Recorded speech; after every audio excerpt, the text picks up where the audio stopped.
Muito obrigada, Samuel. Muito obrigada, Ana.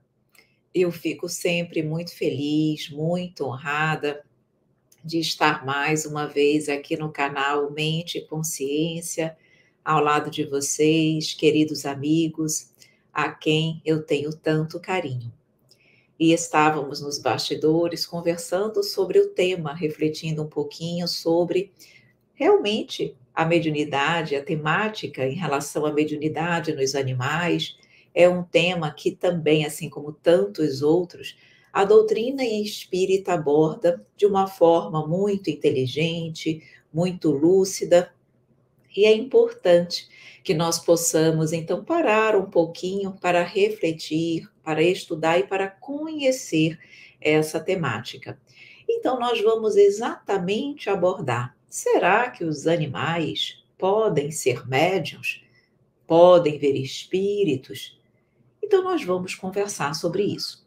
Mas antes de nós falarmos na mediunidade nos animais, nós precisamos entender o que é mediunidade, exatamente para que nós possamos avaliar se os animais têm ou não condições de apresentarem esta faculdade. Então, a doutrina espírita, ela nos ensina que mediunidade é exatamente a capacidade de sentir e de transmitir a influência dos espíritos, permitir o intercâmbio entre o mundo material e o mundo espiritual. E a doutrina também nos diz que, em graus e tipos diferentes, toda a humanidade é mais ou menos médium, porque todos nós podemos, de alguma forma, maior ou menor, sermos intuídos, sermos inspirados pela espiritualidade. Então, percebam que, quando nós estamos refletindo sobre a denominação e a conceituação de mediunidade, consta ali sentir os espíritos e transmitir as suas informações, as suas percepções, as suas sensações. O médium, ele essencialmente é um espírito que ele vai servir de intermediário entre o mundo material e o mundo espiritual.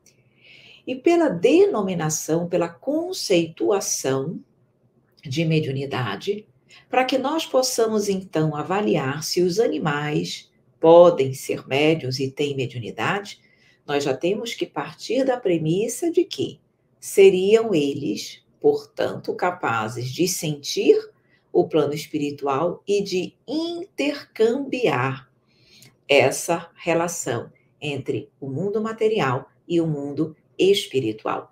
E é exatamente isso, então, que nós vamos conversar. Quando nós estamos estudando sobre o assunto, percebemos que Kardec igualmente se preocupou com esse tema. E por quê? O que, na verdade, levou Kardec e levou também outros estudiosos a observarem, a pensarem e refletirem sobre esse tema?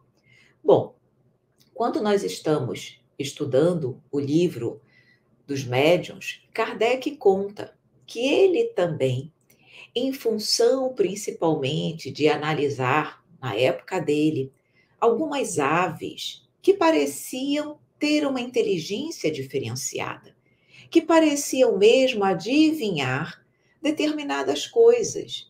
E aí, naquele momento, diante daquelas percepções, daquelas aves que adivinhavam coisas, ele questionou-se: será? Teriam esses animais a capacidade, por exemplo, de adivinhação, de uma dupla vista? Porque a dupla vista, nós sabemos, dentro da doutrina espírita, nos traz essa capacidade, muitas vezes, de saber o que está por trás, aquilo que não está visível aos olhos de todo. Então, Kardec questionou-se sobre isso. Mas, na verdade, o professor José Herculano Pires, em 2 livros, um livro que se chama Mediunidade, Vida e Comunicação, e um outro livro que se chama Espírito e o Tempo, ele nos traz e nos fala de casos de materialização de animais em sessões experimentais.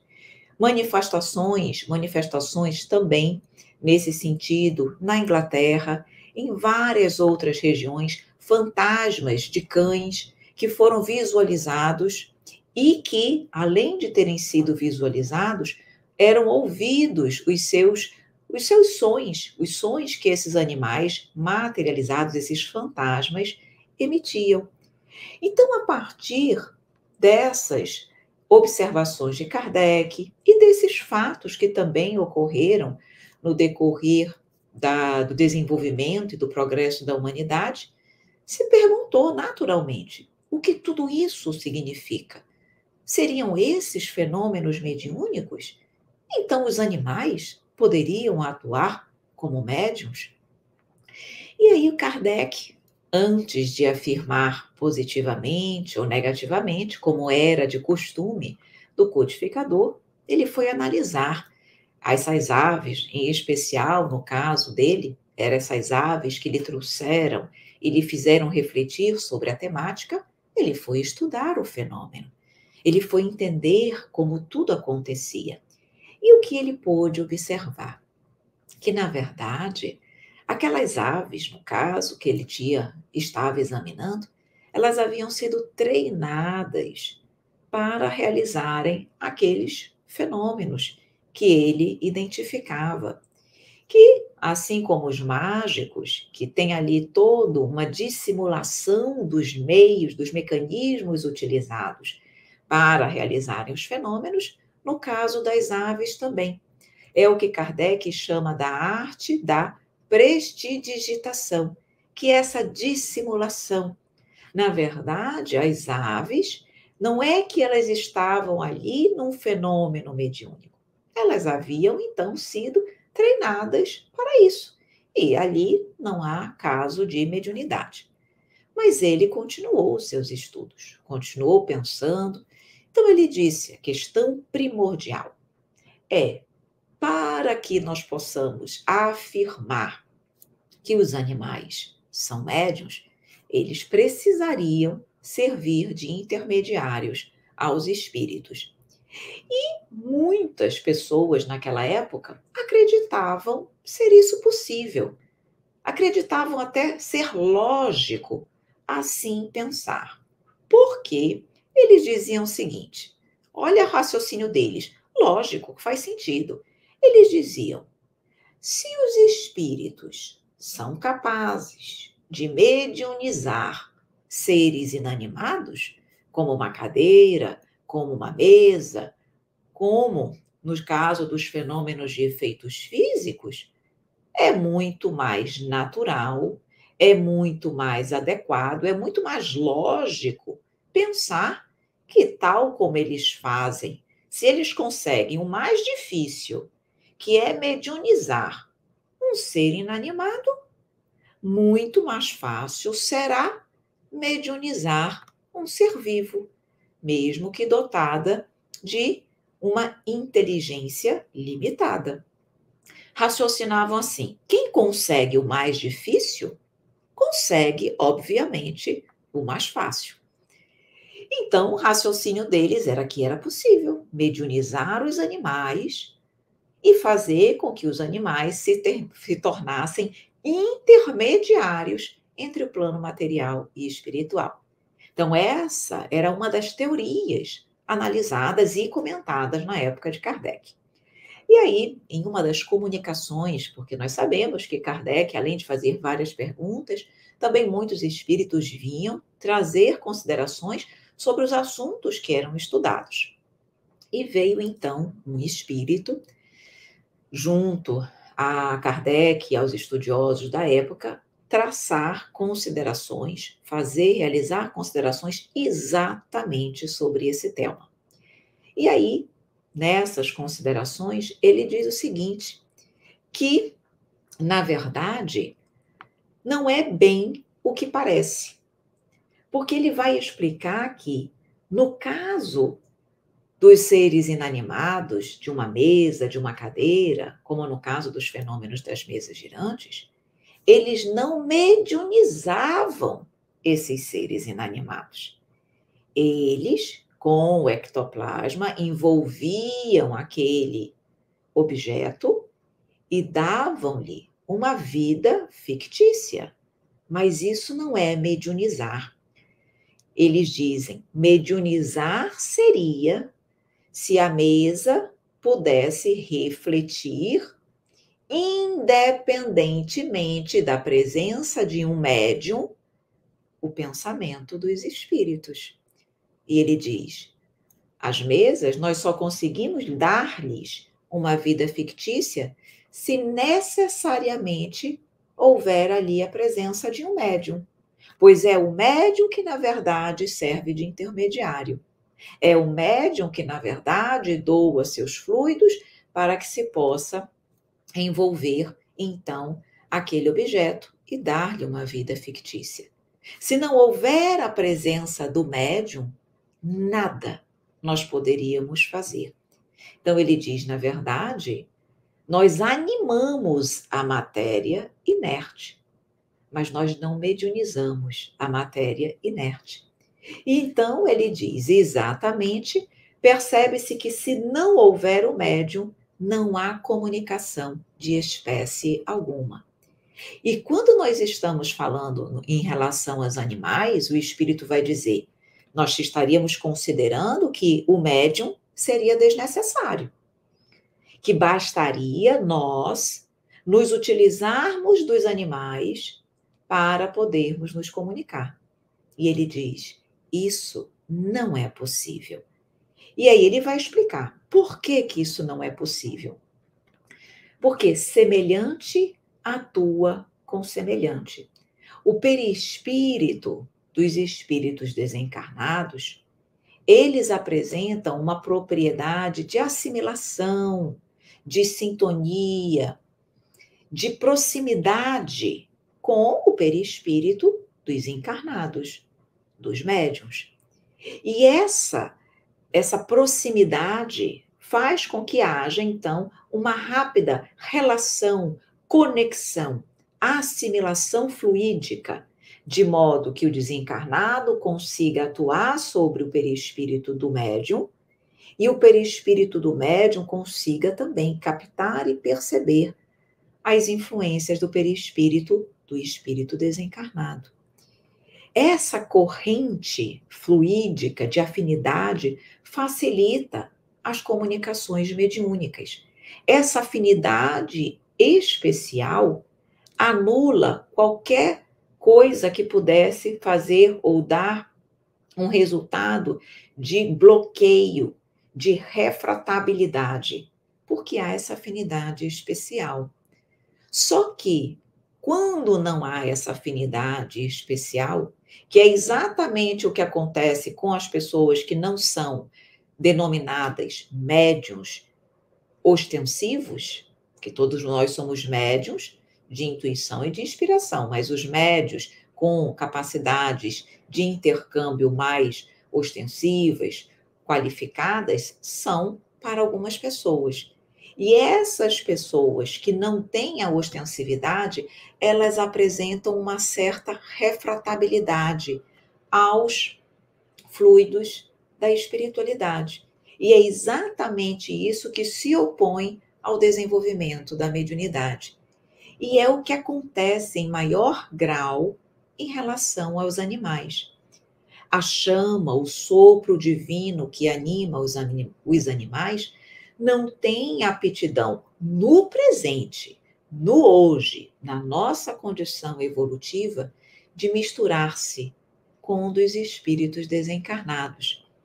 Então, exatamente por essa falta de afinidade especial entre o perispírito dos espíritos desencarnados e dos animais, é que não é possível, então, permitir ou fazer com que os animais possam intermediar uma comunicação mediúnica.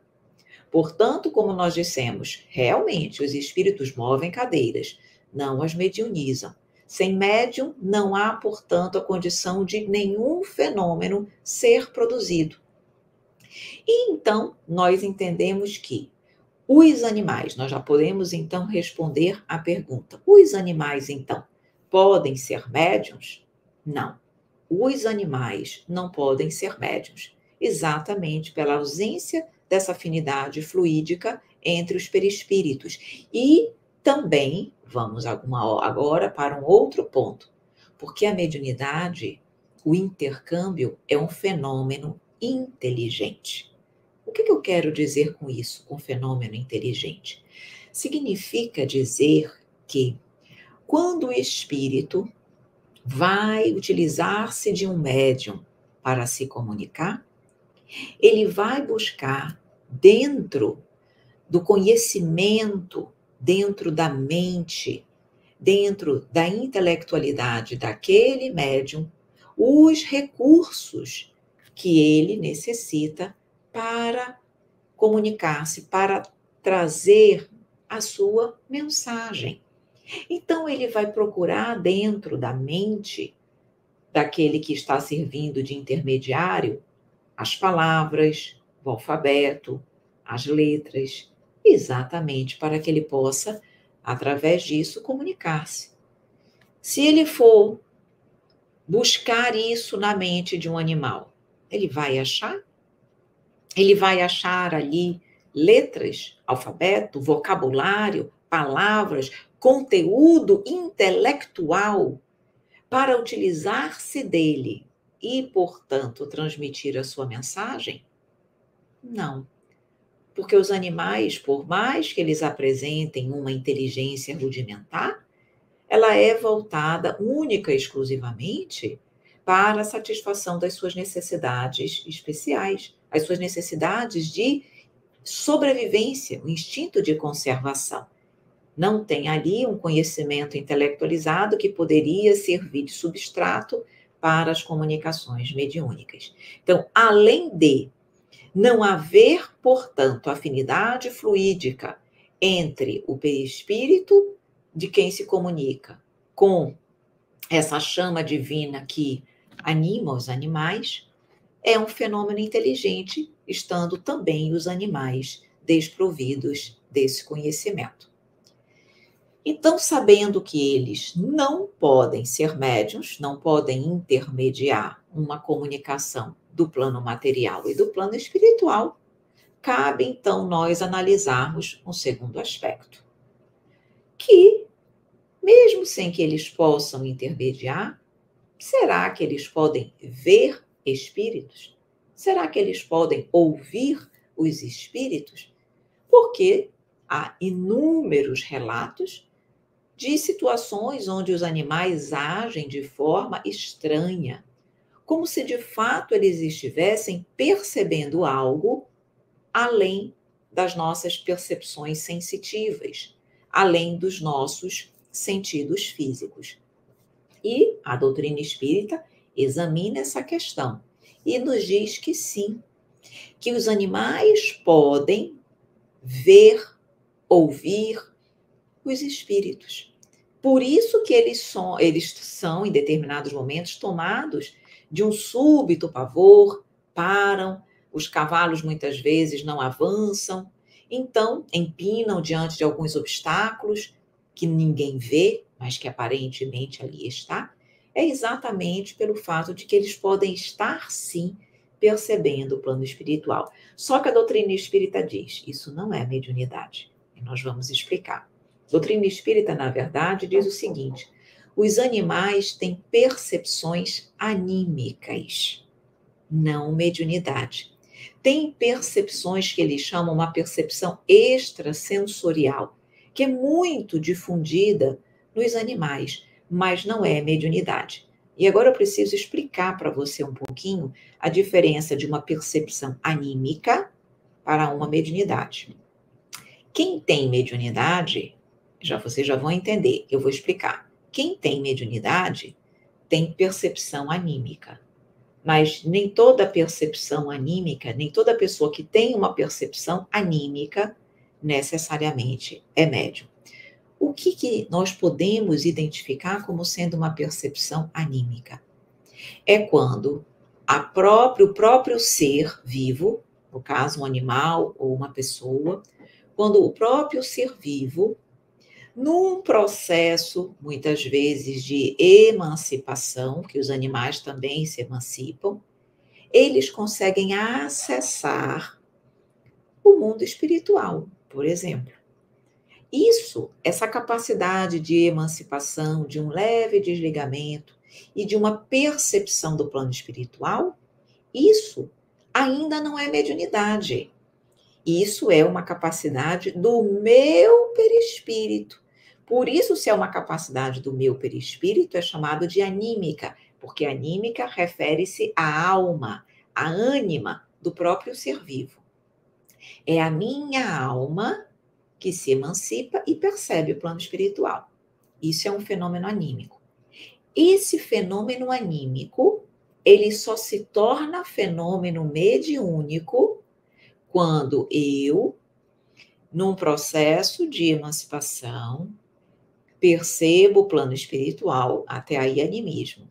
E nessa percepção, por exemplo, eu me comunico com um espírito desencarnado e através desse fenômeno anímico, eu me sirvo desse fenômeno anímico para intermediar uma ideia e um pensamento daquele espírito que eu percebi no plano espiritual. Então, a partir do momento que eu vou intermediar o pensamento do espírito que eu vi a partir do fenômeno anímico de emancipação da alma, isso se torna uma mediunidade. Isso se torna um fenômeno mediúnico. Percebam, então, que para que o fenômeno mediúnico ocorra, o processo anímico é prévio. Ele está ali numa condição inicial. Mas eu posso ter só o fenômeno anímico. Eu posso só perceber o plano espiritual, mas não servir de intermediário entre o plano espiritual e o plano material, que é o que acontece com os animais. Eles têm essa percepção extrasensorial muito difundida. Essas percepções anímicas nos animais é até maior, segundo o que a doutrina espírita nos fala, do que nos próprios homens. Ou seja, a capacidade de enxergar, de ouvir os espíritos, na verdade, é ainda maior do que aquilo que nós, homens, conseguimos captar pelos nossos sentidos físicos. E tem um detalhe também interessantíssimo que a doutrina espírita nos explica, que em função dos animais terem essa percepção extrasensorial muito forte, os espíritos benfeitores podem ainda excitar as suas percepções anímicas. Quando eles querem, por exemplo, atender a determinadas circunstâncias, desejos, interesses do plano espiritual, eles podem excitar essa percepção dos animais, porque essas percepções, ao serem ativadas, irão chamar a atenção dos encarnados que estiverem ali ao redor, e aquilo ali poderá ser um meio para que a espiritualidade superior traga alguma mensagem ou alerte as pessoas ali para alguma coisa que eles desejam. Então, eles podem, os animais, em função da vontade e do interesse dos espíritos incumbidos de zelar por esse reino, podem ter as suas percepções excitadas exatamente para atender a circunstâncias especiais. Então, vejam que eles não são intermediários, mas eles percebem e captam o plano espiritual. Interessante que na Revista Espírita, de junho de 1860, tem um artigo chamado O Espírito e o Cãozinho. E lá mostra, então, exatamente o caso de um cãozinho que conseguia perceber a presença do espírito do seu dono, que havia desencarnado há pouco. E aí foi perguntado ao espírito como o animal podia percebê-lo, podia vê-lo. E aí a explicação foi exatamente a seguinte frase que eu vou ler para vocês. Respondia o espírito, respondeu, por conta da extrema finura dos sentidos do cão, mostrando então a sensibilidade, essa sensibilidade que nós falamos que é extrasensorial, essa percepção anímica é muito forte, é muito difundida no reino animal. Então, exatamente em função disso, era possível. E o espírito, ainda na revista Espírita, também trazendo maiores considerações sobre esse tema, ele explica o seguinte: que pelas fibras nervosas do cão, ele é colocado em relação direta com os espíritos. Mas ele coloca, na verdade, o fato dele perceber as aparições não é porque ele tem a mediunidade, mas porque as suas fibras nervosas, e isso ele quer dizer exatamente dessas percepções extrasensoriais, é que oportuniza, permite que isso aconteça. Então, ele tem sim uma percepção peculiar acentuada, mas nós não podemos afirmar que isso é mediunidade. E uma outra coisa que, então, também em função do que nós estamos a refletir, como as pessoas naquela época também buscavam fazer vários testes, testar as coisas, por um aspecto científico mesmo. Houve também, tem um caso, e é contado então também no livro dos médiuns, é contado exatamente que teve um magnetizador que ele tentou, através da magnetização, mediunizar o seu animal, o seu cão. E aí, porque ele queria ver se seria possível ou não essa comunicação. E ao magnetizar excessivamente, então, o seu cão, ele acabou matando o cão. Porque ele diz que aquela magnetização foi tão profunda que acabou, ele diz, colocando o animal no estado de languidez.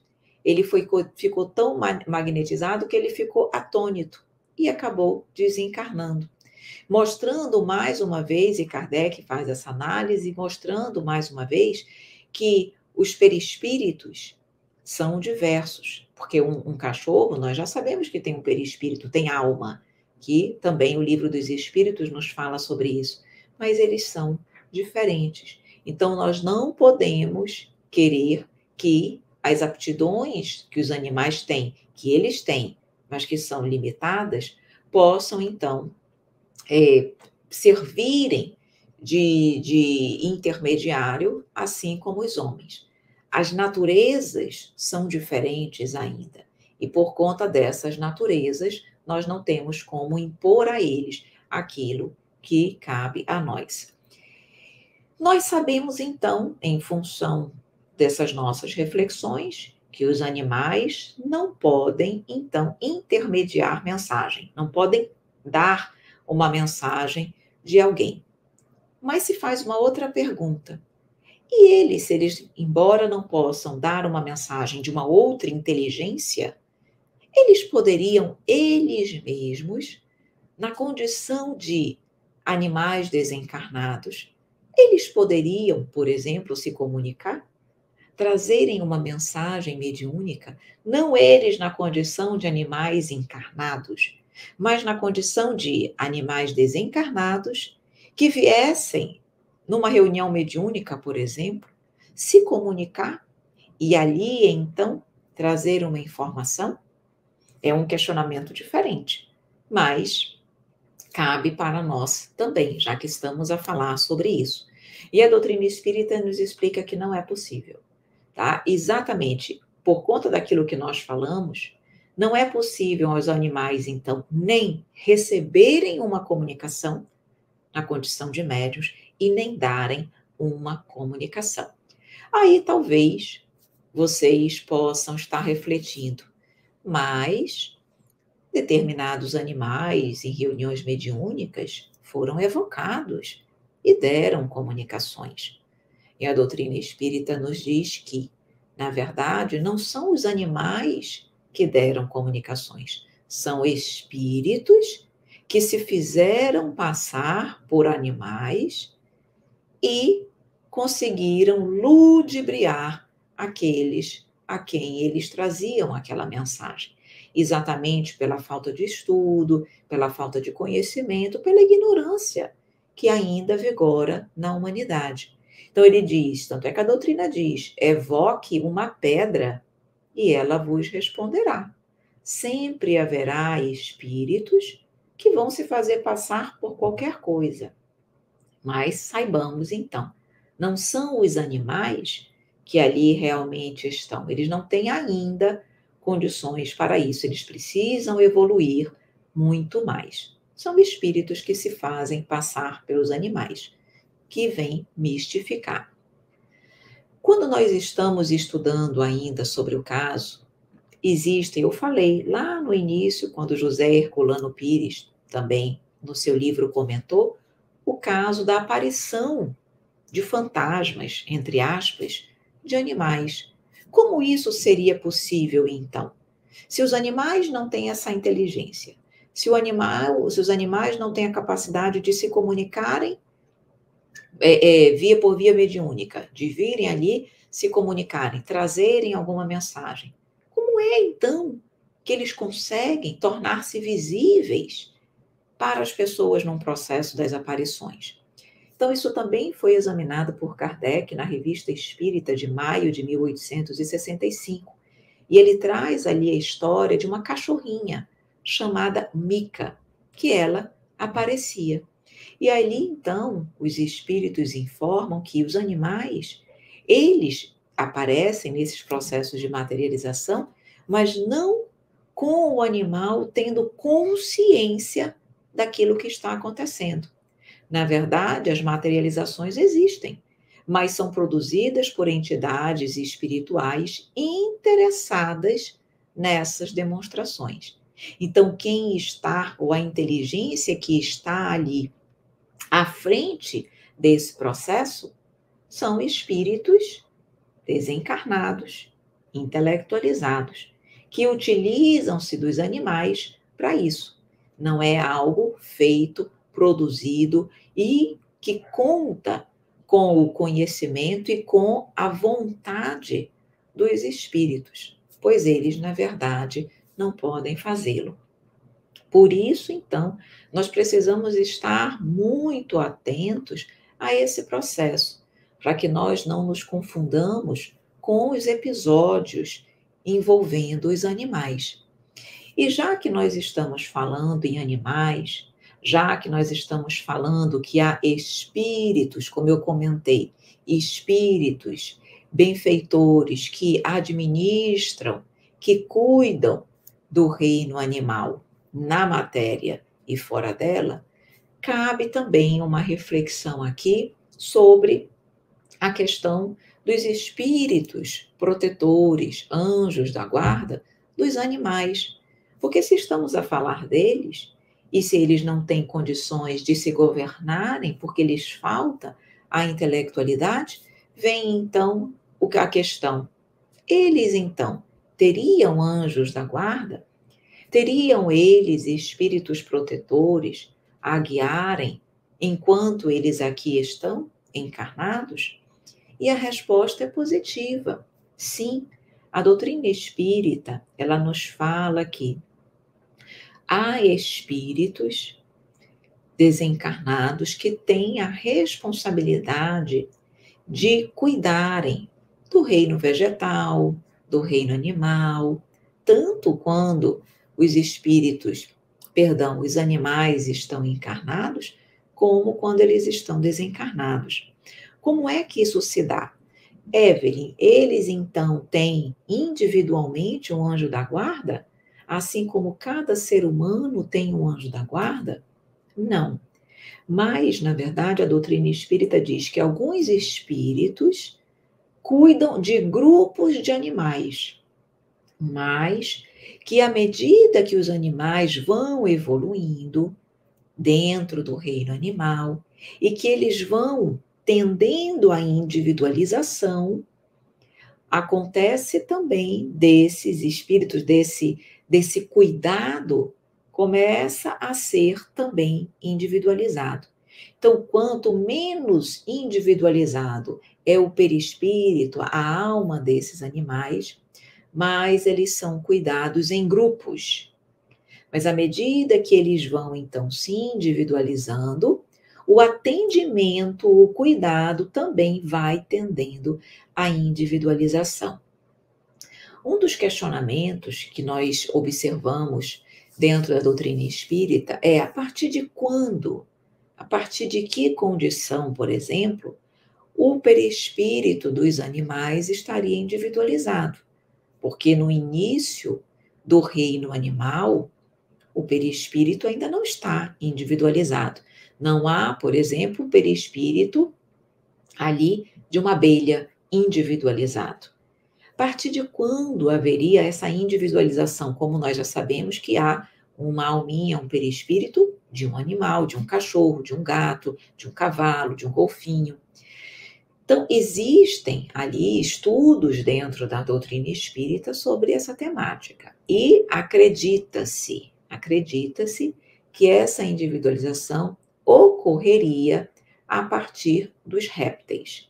Então, a partir dali, já seria possível identificar, individualizar a alminha, o perispírito desses animais. Mas isso é também um assunto que ainda merece, claro, muito estudo, muita compreensão, é necessário nós aguardarmos também outras obras que tragam informações adicionais sobre isso. E como nós falamos aqui, e para que nós possamos já nos encaminhar para o fim, eu queria então trazer uma última ponderação sobre os animais. Como nós falamos, se seria ou não possível os animais, no plano espiritual, comunicarem-se através, por exemplo, de uma mediúnica, vem a questão, vem provavelmente a pergunta. Então, os animais ficam no plano espiritual? Sim, mas eles ficam por quanto tempo? Eles ficam muito tempo? Eles ficam pouco? Eles trabalham? Eles não trabalham? Como isso se dá no plano espiritual? Então, para que nós finalizemos a temática, a doutrina espírita também nos explica que os animais, nós sabemos, eles têm princípio espiritual. No momento certo, na hora certa, a partir do momento que eles aprenderem tudo o que eles necessitam neste reino, aquele princípio espiritual que habita nos animais sofrerá uma transformação na erraticidade e o espírito será criado.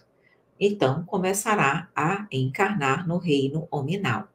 Então, exatamente porque o princípio espiritual que habita nos animais precisa evoluir, porque a meta não é permanecer como animal, mas sim chegar à condição de espírito, eles não permanecem muito tempo no plano espiritual, porque é exatamente para não retardar muito esse processo evolutivo. Tá? Mas eles podem, se eles ficam lá, eles podem ficar durante um tempo, meses, talvez até a espiritualidade acredita que meses, tá? Mas é possível que eles fiquem mais ou menos tempo, a depender de uma situação peculiar. E enquanto eles ali estão, eles são utilizados. São utilizados, por exemplo, para auxiliar nos resgates às regiões de sofrimento e dor. São, muitas vezes, como há nos depoimentos trazidos pelo espírito André Luiz, há muitos animais que vivem nas colônias, que embelezam a colônia, que fazem parte daquele ambiente. Segundo consta, existem também colônias que são especializadas no cuidado dos animais, enquanto eles se encontram na erraticidade, porque eles ficam numa espécie de erraticidade. Embora não tenham a intelectualidade, a condição do livre-arbítrio, do bem e do mal, o conhecimento do bem e do mal, eles estão sendo cuidados pelos espíritos responsáveis por eles. Então, há colônias destinadas exatamente para o cuidado dos animais durante o tempo que eles permanecem no plano espiritual e preparando-os para retornar à carne. E eles poderão retornar, muitas vezes, junto aos mesmos espíritos, junto à mesma família que eles encontravam-se antes. Isso é possível, porque o objetivo da espiritualidade é que, por exemplo, os animais que são domésticos, que eles possam permanecer naquele ambiente exatamente junto aos espíritos com os quais eles já começaram a desenvolver o sentimento e o amor. Se o objetivo é preparar o ser para o amor, que é o sentimento maior, o ápice de nossas vidas, faz sentido eles voltarem naquele mesmo meio familiar onde eles estiveram um dia, para darem continuidade, então, ao processo evolutivo e ao nascimento, ao desenvolvimento do sentimento. Então, eles não precisam voltar, irão voltar, podem ou não voltar junto à mesma família, mas esse processo é contínuo.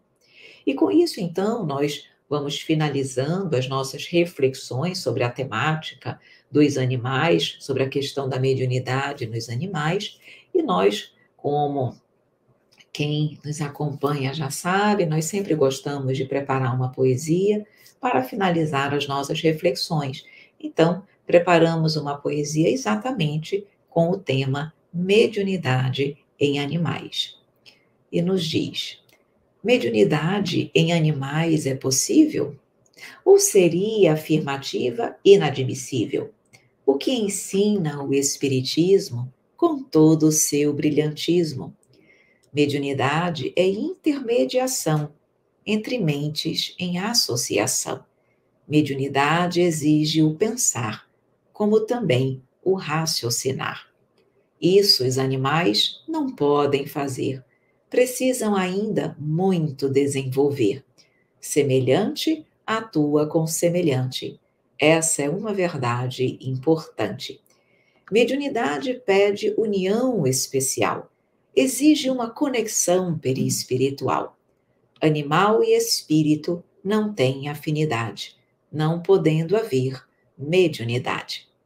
Médiuns, então, não podem ser, mas espíritos podem ouvir e ver. É percepção anímica, extrasensorial, bastante difundida no reino animal. Mas animismo não é mediunidade, embora facilite muito a faculdade. Animais, portanto, têm aptidões, mas igualmente suas limitações. Comunicação mediúnica não dão, portanto, médiuns não são. São, todavia, nossos irmãos, merecedores de nossa atenção. O futuro reserva-lhes aprendizado, sendo por Deus todos cuidados, que possamos dar-lhes muito amor, como nos ensinou o Pai Criador. Muito obrigada.